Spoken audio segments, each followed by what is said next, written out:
Hello, everybody. Thank you for being here. Hopefully, everybody enjoyed their weekend. Um, we have a lot of data to go over and updates. We took yesterday off. Uh, so, why don't we start um, on a serious note? We had two more deaths in our community related to COVID 19. Both were female, one in her 80s and the other in her 70s. Obviously, this is a grim reminder to all of us how deadly this virus is, and I am very sorry to the families of not just these two women, but all of our uh, deaths that we have in Onondaga County. Our total now is we've now lost 11 of our residents and our neighbors to this virus. Looking at other data, we currently have 520 cases, up from 494, 26 new cases. We have 49 individuals in the hospital, representing 19% of our active cases. This is up 2 patients since yesterday. We've seen a trend now with the active cases. We're looking at that 18 to 20% of our active cases are now going to be hospitalized. We've seen that.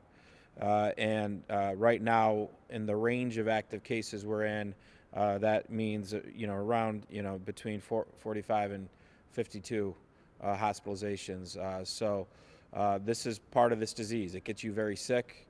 And if you get it, you could spend time in the hospital. Looking at the number of people in ICU, we now have 20 people who are in critical condition in our ICU. Again, 8% of our active cases. This percentage is held true.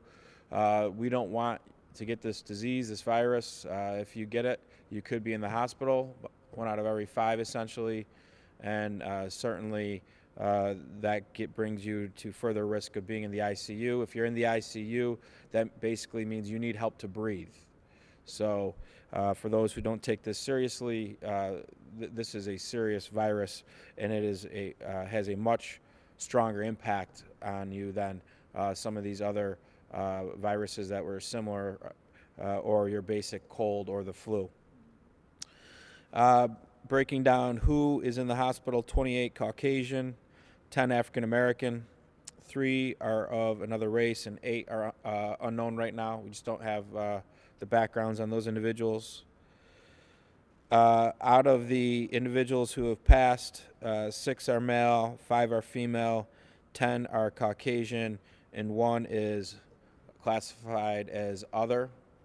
We're classifying as African American, Caucasian, and other.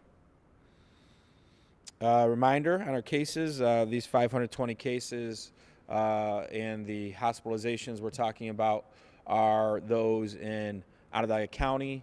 Certainly, our hospital infrastructure in central New York is serving those from the Canadian border down to the Pennsylvania border. When you look at those counties, our central and part of our northern New York counties, there are now over 1,573 positive cases in those counties. Today, there are 257 people who have recovered and have been released from mandatory isolation and quarantine. That's up 23 from yesterday. So status check right now, 520 positive cases, and we are currently monitoring 252 active cases. I believe we have a chart here. The yellow curve is our active cases. Positive news, that curve is flattened and started going the other way. The green chart represents our recovered cases. They're starting to intersect. We always said that would be a good sign. How do we keep this trend going? This is showing progress in the community. We keep it going by diving in and continue to hunker down with social distancing. The curves would not be this way if we hadn't taken this seriously, if we didn't put in policies that we put into early, and certainly as a community right now, social distancing is working. We're giving our infrastructure, our medical infrastructure, time to treat people. We're giving it time to do our investigations in quarantines, and then eventually people are getting better.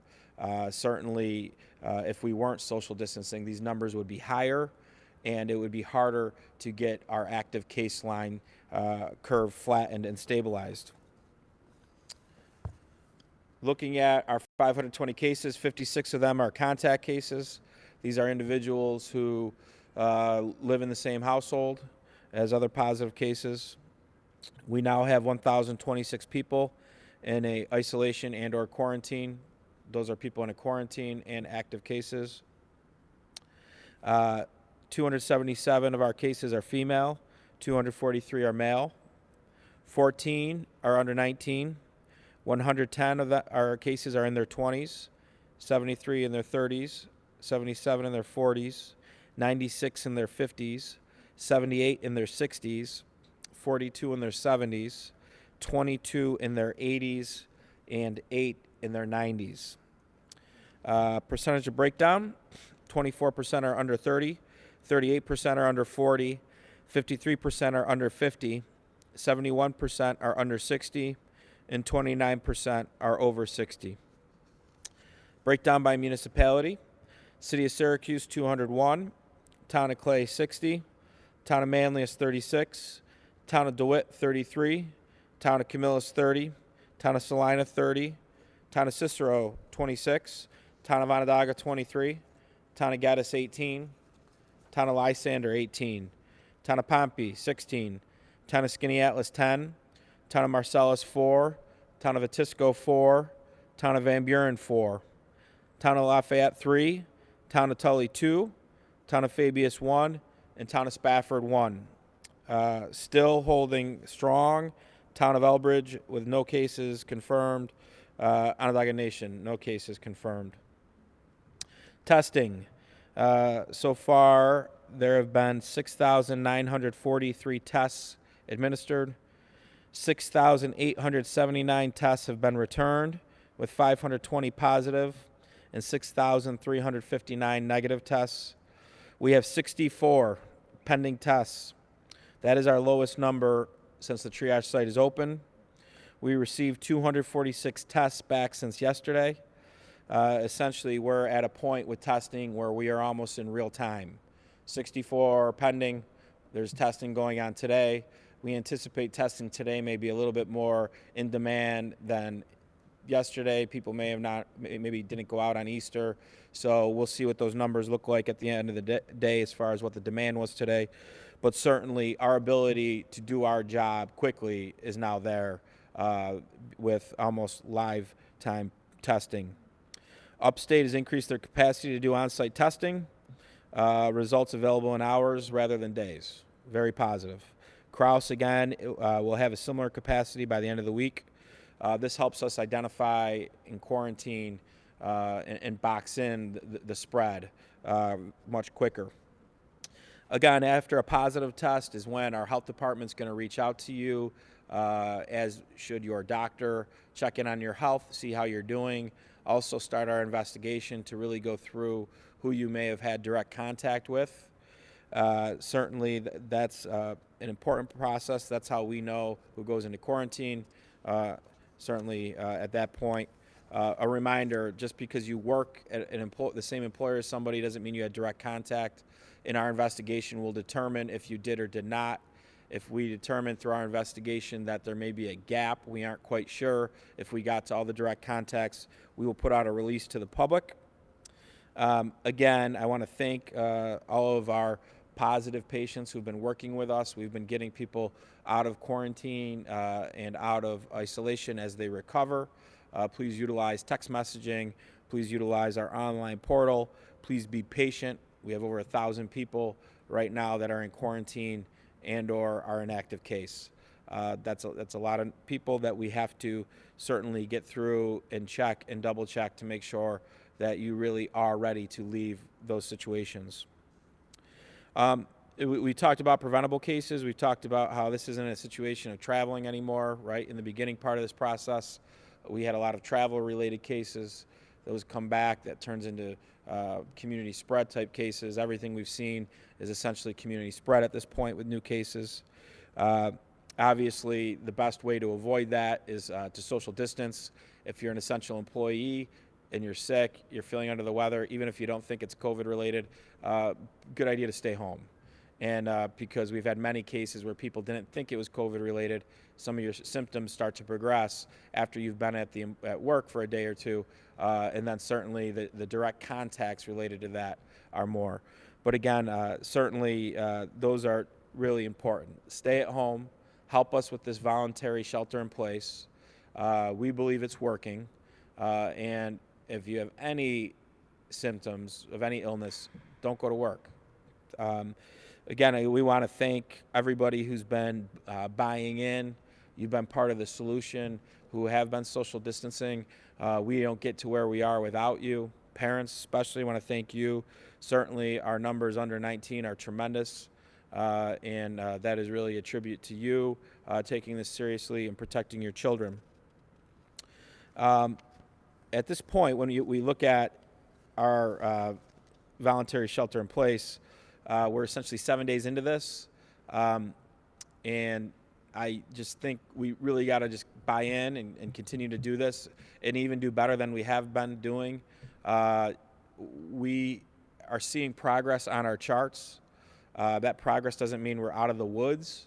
That means we can really buy in and dive into this more. So a week from now and 2 weeks from now, our data is really, really strong. And that really helps us in making the case to looking at what is a potential restart and planning and preparing for that. The data is going to drive this process just like it has the whole time. And so how do we get the data to continue to go in the right direction? We starve this virus. We need to have less new positive cases. That will help us as each day goes by with more recoveries and active cases. So it's really critical to do that. Again, a couple things related to the plasma project with Upstate and the Red Cross. Thank you if you are participating in that. It's something, our positive cases, only you can really help drive that. So thank you for that. Again, we hit on some of these stats on Saturday, but I really want to just touch on these again because it's really unique and I think it tells the story of our community's response. Upstate Triage Hotline. Again, if you are in a situation where you don't have a doctor, you're starting to see symptoms, you call the Upstate Triage Hotline, you will talk to a medical professional, they will screen you, and then potentially refer you to our triage testing site at the Syracuse Community Health Center. That number, 315-464-3979. We've had over 11,800 calls since March 15th. That's pretty impressive. Our seniors, healthcare workers, adult nutrition hotline. This is a hotline we saw early on. There were people that were going to need help in this process that have never needed help before. And how do we make sure they get that help? We have this hotline, 315-218-1987. Since March 18th, over 50,200 meals have been served or delivered, nearly 2,100 meals a day, all volunteers, and over 450 bags of groceries have been delivered. Just absolutely remarkable.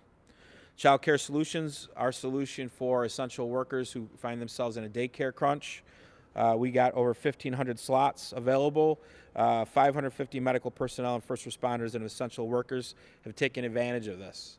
Why do we set this up? We know for there to be a continuity of operations for businesses. Daycare is part of that solution. If you didn't have daycare to worry about before when your kids were in school, now you do. This has helped keep our frontline workers working and not having grandma and grandpa watching the kids, because we know grandma and grandpa, especially if they have underlying health issues, this virus can be very tough on them. So again, this has worked out well. We still have slots available if people need it. Our school partners, one of the things, thinking way back when we had to cancel schools, we needed continuity of food operations.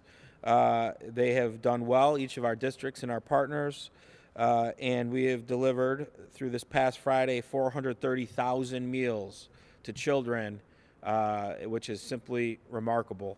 That's over 17,000 meals a day. We're making sure these kids who are getting breakfast and lunch at school are still getting fed each day. so that nobody is going hungry. 211, we encourage folks who have any real challenges to contact 211, but this has been especially straining on our mental health and our psyche. Please reach out to 211 for any support. They've had over 1,800 calls for emotional support since this has started. So that's, again, tremendous numbers, tremendous support. Vera House support line, no excuse for abuse. If you find yourself in a situation where you have concerns, please contact Vera House, 315-468-3260. Again, McMahon Ryan Child Advocacy Center, phone number 315-701-2985. Our mandatory reporters, our professionals, our teachers, our Department of Children and Family Services is working very hard, very concerned that there may be abuse that's unreported. Certainly, if you know about something, please reach out. Donations of PPE, an ongoing issue. If you have PPE, this is the emergency medical gear, the masks, the surgical masks, the face guards, the gowns. If you have any that you don't need, our nursing homes need them, our hospitals need them, please contact us. We'll get them out. 315-435-2525. And certainly our volunteer CNY, we can't do any of this without volunteers. Our volunteers have been amazing. If you want to volunteer, please call 315-428-2229. Questions? Yesterday was Easter, and we weren't here, but I'm wondering, since weekend reporting that's gotten to your desk today, any people not following social distancing, any reports of some bad behavior over the weekend? Yeah, I mean, look, there's clearly some people, whether it's the holiday and they've still felt that it was okay to go hang out with families. We knew that would happen. That wasn't going to be a surprise. I think the idea being on social distancing is you're never going to get 100% compliance in anything. So if we continue to do better each week, that moves the needle on this. So when you shut things down, you're going to move the needle on this. When you get more people to buy in, you'll move the needle when you make new policies. So we're moving the needle. Everybody wants to move faster. The one way we can move faster is to social distance more. So that's a challenge for some people still. But overall, I think the social distancing is working. We know that. I think overall there's more people doing better and doing more of it than those who are not. But we're certainly going to see cases where people aren't, or situations where it's acceptable behavior going to supermarkets and whatnot if people are still too many people in at once, related to where people are uncomfortable. I'm glad to see the governor had an order about masks with some of these businesses. We would have did the same thing, but we weren't going to put out an order if we didn't have masks to give to businesses. So that's something that will help, but that will help with the psyche of folks that are going there as well. Over the weekend, we were sent a video of a pretty large group playing soccer together at a high school in Syracuse. And I just checked our county grade for social distancing. We're at a C-. Yeah. Is it time for more than just asking people to comply with this? I don't think so. I think if you look at the data's going. One of the things that's tough with our C- score is a couple things. One, because we're not, the communities that are very dense are going to score better. We're in a unique situation where we have a city, suburbs, and rural communities. So if you work at an essential business and you're driving 20 miles to and from work, that hurts your score. There's no perfect model, so we use that model because nobody's ever had to do this before. But the idea that people will get together and play in a soccer game. I love to play in a soccer game. I play soccer. It's just, you can't do it now. There's a difference between that and kicking the soccer ball with your kids in your backyard, right? If you get yourself in a situation, your kids are in a quarantine, no matter what. So your family household is really in this together. So if you're going to be interacting out, you're going to take a walk and not be within 6 feet of each other, or you're going to be within 6 feet of each other, and it's your kids or your spouse or someone you live with, you're going to be in a quarantine no matter what if somebody gets sick. So where it becomes a problem is when you're bringing people together from different areas, having contacts. So there's no way to police this 100%. And I know people are getting frustrated, especially people who take this very seriously. I get frustrated with some of these examples. But I think overall as a community, we're doing better than we were, even if some of the moment in time data doesn't reflect it. We also get hurt, because think about it. Easter, a lot of people go out shopping to get food. They might be going out the same days that we asked them to, but more people are going out to prepare the meal. That means you got more activity. That hurts your score. So I think your example is an example of what is not good behavior. But I think our score got hit a little bit because I know more people are going out the days we asked them to, and doing some shopping for the Holy Week and the Holy Weekend. Why aren't police stepping in? You say you can't police this 100%. Are we policing it at all? Yeah. I mean, have tickets look been written? Are fines being issued? Yeah, I don't have my own police department. Okay, so is it being policed? Sheriffs are going on calls. SPD's going on calls. The sheriff's an elected official. I know that there's some businesses that have been deemed and have been warned, and I know they're probably getting tickets. It's a judgment call with these police departments on what to do. We've given them the tools to help enforce these policies. If they choose not to enforce them, that's on them and who they answer to. But how the data shows when we do social distancing, our numbers get better. Everybody wants to get back to a restart, right? Social distance, we'll get there faster. At what point does a warning just not work anymore? Again, we've given the tools to the law enforcement agencies. That's an appropriate question for enforcement to them on when they're going to start enforcing some of these things. We get complaints. Any complaint comes to us, it goes to the appropriate law enforcement agency. We've given them the tools. The DA's given them the guidance. They're making a judgment call. And again, if we all listen, this data would be even better than what it is today. Would you like to see them issuing more tickets, breaking up these gatherings? I think we don't do things if we don't think they would work, right? So we believe the policies we put in place will work. I think if there's a difference between three or four kids not doing what they're supposed to do and giving them a warning, and 25 or 30 or 40 people practicing on the same field at the same time every week, that's a problem to me. That means people that they're not taking that seriously. But I think again, we've done our part in that process. The law enforcement has the tools they need to go out and help improve on this. And for the most part, I think overall, I think we're doing pretty good. Are the police willing to write tickets? Have you been in contact with the different departments? Are they willing to go out there, break up huge crowds of people that are playing soccer at high school stadiums and issue tickets to them? That's the law. That's the law. And I would hope so. Again, I don't have a police department. We have, in the county government, we have an elected sheriff. And I know that they have gone out, and I know they have talked to business owners because I've gotten reports back. I know that tickets will be issued to businesses who have been operating when they shouldn't have been operating. But at this point in the game, we are at the point where we're getting very close to being able to plan and prepare for a restart if the data goes the right way. What could happen is everybody gets comfortable. They see, okay, it's not too bad, right? All the experts were wrong. It didn't impact us as much as it did. Let's just go out and we'll do what we got to do, and you'll see these numbers increase again. And that will delay a restart. We got 7 more days of our voluntary shelter in place. Let's hunker down. It's working, and let's get through this and let the data reflect it next week. You mentioned police are issuing tickets to businesses. Have you heard of any? They're going to parks where people are gathering, or just public spaces? We have park rangers in our parks. So in our parks, our park rangers are there.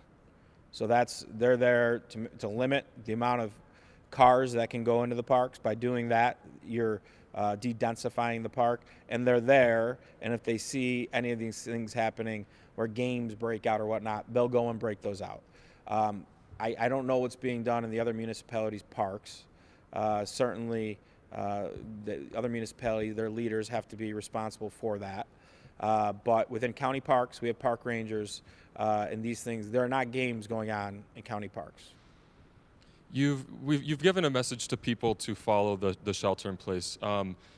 What would your message be to people who are just livid that people are not following it and sending us these videos and Yeah. pictures of Yeah. large gatherings? Yeah, I think overall, I appreciate and understand how disappointed some of these people are and people that they see doing this. And overall, I think the community at large is responding. And so from the positive way of looking at this, because the community at large is responding, we've been able to starve out this virus to a degree, and we're starting to see that in data. For us to do better, we need that 10% of folks who aren't buying in to buy in, and we need to get that number to 95, and then we need to get that number to 100 eventually. So I think overall, I understand it. I get as frustrated. There's been days I've been very frustrated at this podium, and you've seen that. But I think overall today, when we look at the macro picture of how we're doing from a planning, preparation, mitigation, and now how the community is doing with what only they can help us with the social distancing, I think the community is performing pretty well. Talking about a macro picture, it's been about a month since you've been in here every day talking, schools closed, businesses closed, etc. How do you evaluate the last month? Yeah, I think we got out ahead of it, and we had the benefit of time as far as if you look at New York City and Long Island and some of the, Rockland County and Orange. So we were able, when you look back at things that have helped us, the first thing was making sure that sick people weren't going into emergency rooms to get testing. That could have had a different type of spread, could have impacted our healthcare workers, other people's there. So because we took that risk out of the healthcare system and we had our triage site, that was very effective. Testing before we had cases and then having our triage site up before we had cases allowed our health department to really get on top, quarantine, isolating those. And then I think some of the decisions that have been made along the line have been pretty on mark and on time. When you look at closing down the parade, you look at malls, you look at schools, all things that were tough decisions, a lot of anxiety around them, but we hit the mark on those. So I think because early on we kind of did really well in our planning and preparation, our numbers haven't spiked. I mean, if you think about it, think about how many flights go to New York City every day during this period of time, and how connected we were, both driving and flying. For us to not be in a worse shape now, I think is a positive thing. I think where we could fall behind is if we get complacent now, because we're seeing a little bit of data that's promising. What we do today is going to really be impacting that week of April 22nd and through the 29th, that week where that 29th date's that date everybody's looking at. I think the president put an April 30th date in, and the governor's really suspended things to the 29th. So what we do today is going to impact that day. So if the state is looking at a certain criteria or the federal government's looking at a certain criteria, for us to open up, for us to meet any of that criteria, we need to be really good today.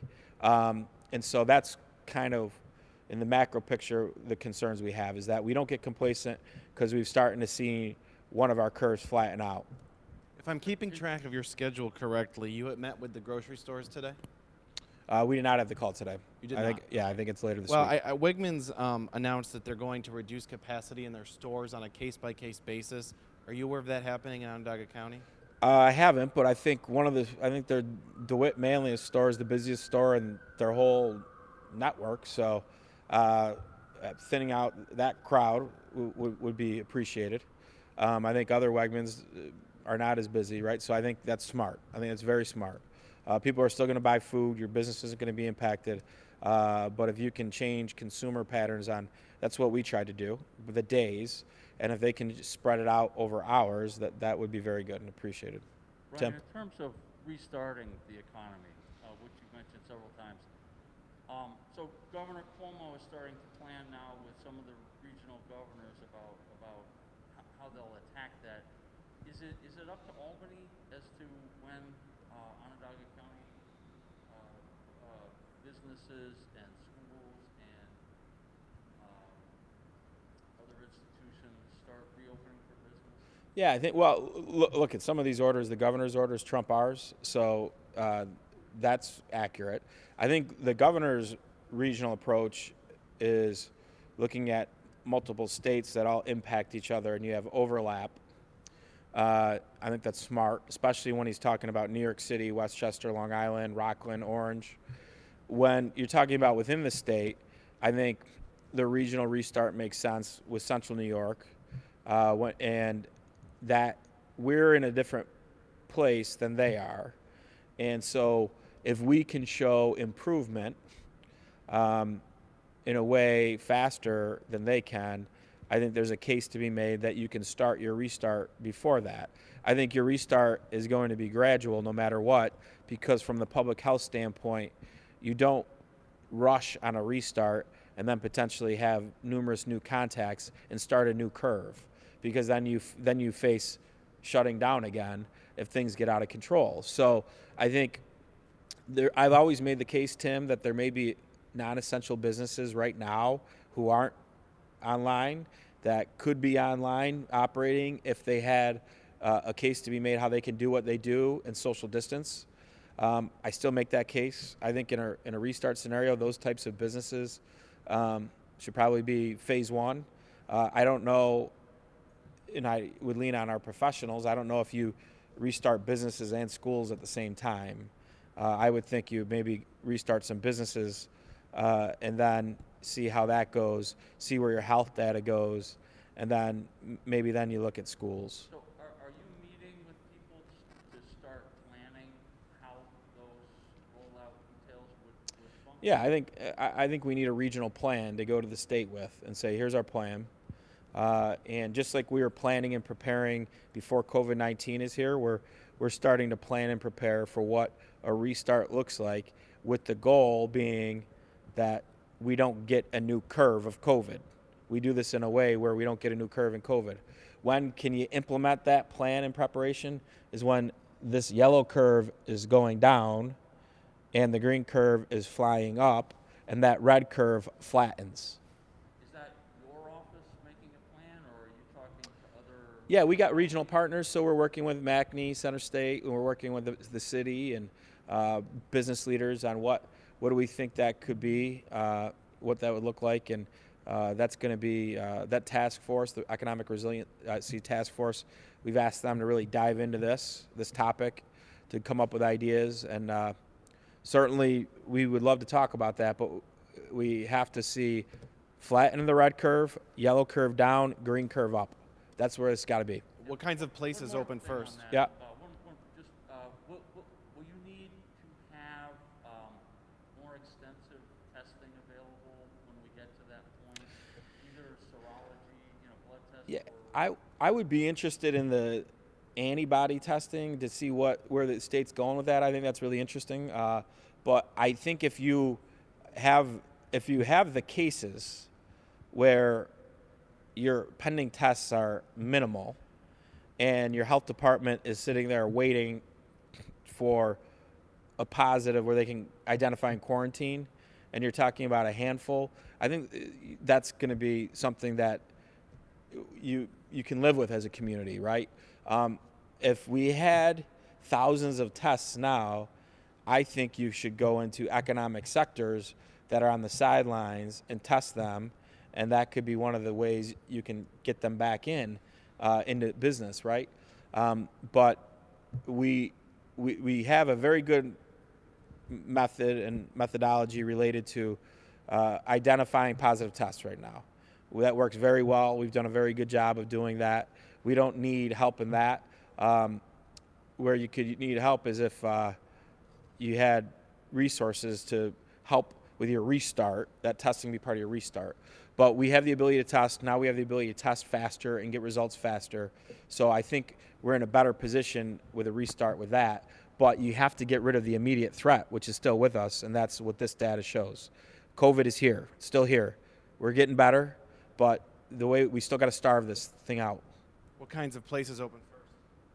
I don't know. I think you get it. I get every time I mention a business, another business owner who thinks they should go up first gets mad at me. So maybe I'll stop speculating on that.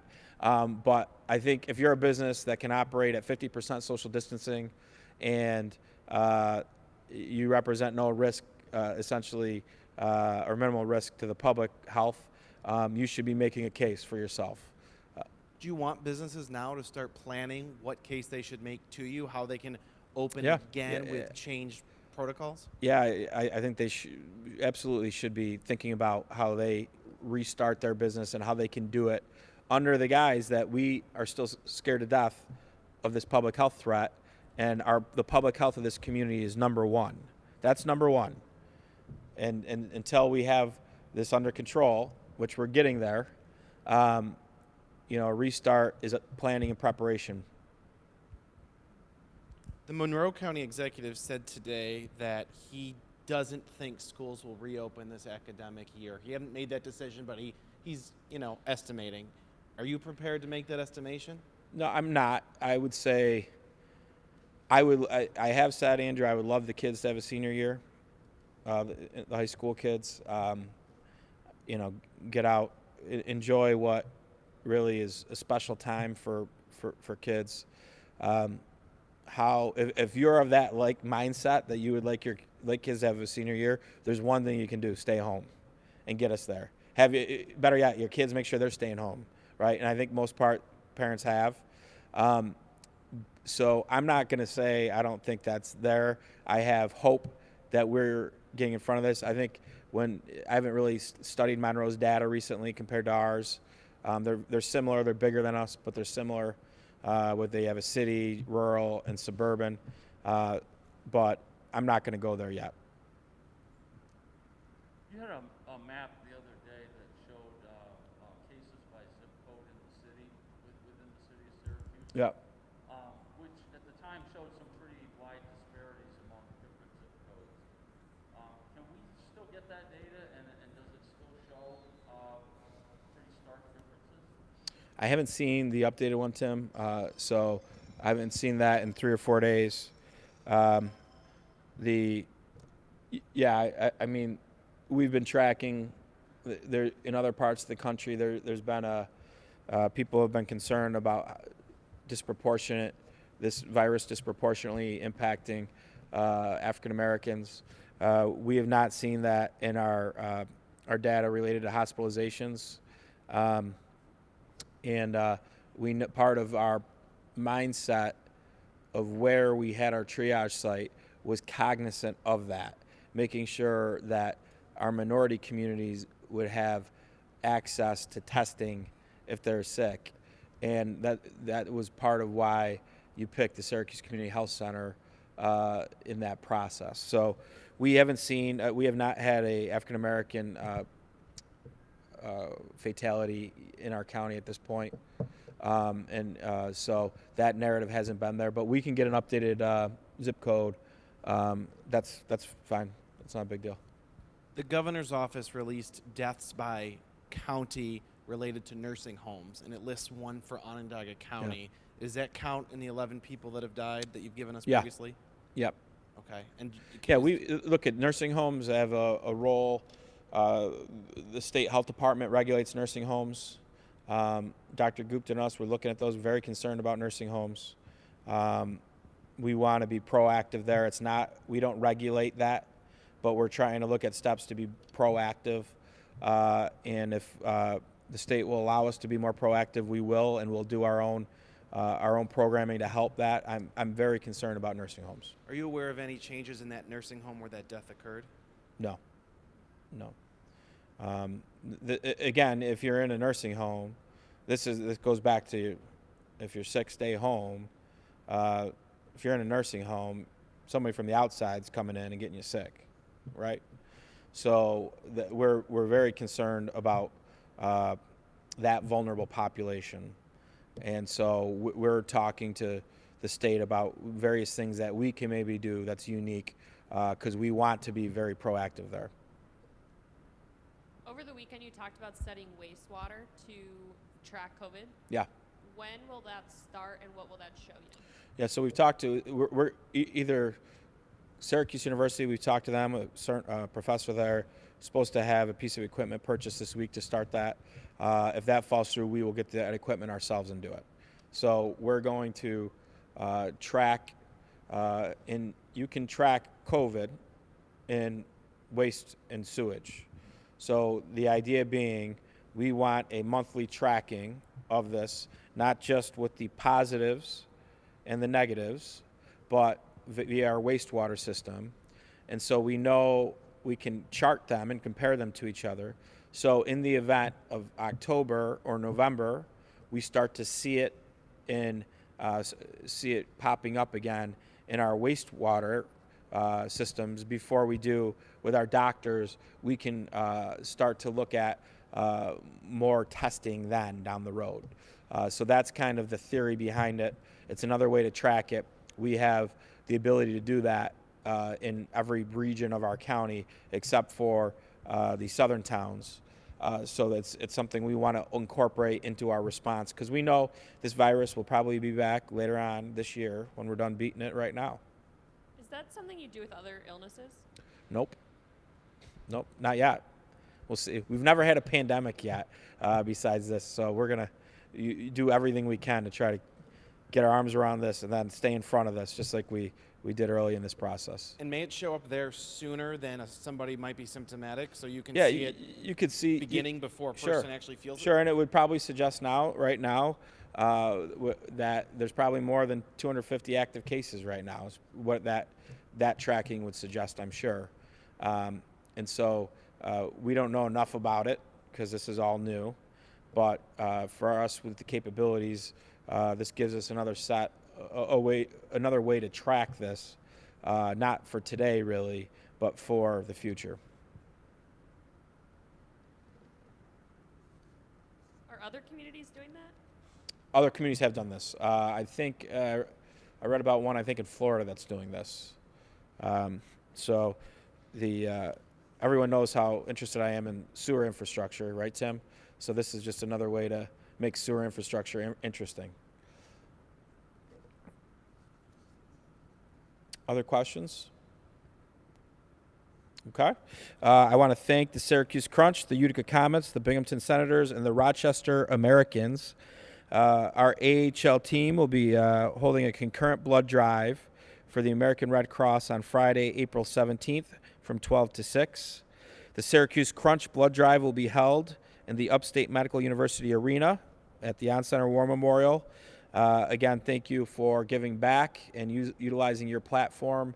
That's what it's all about in our community. And certainly we're happy. I want to thank all of our families who've been working with us on social distancing. This past weekend was about hope, and our data reflects a little bit of hope today. So thank you.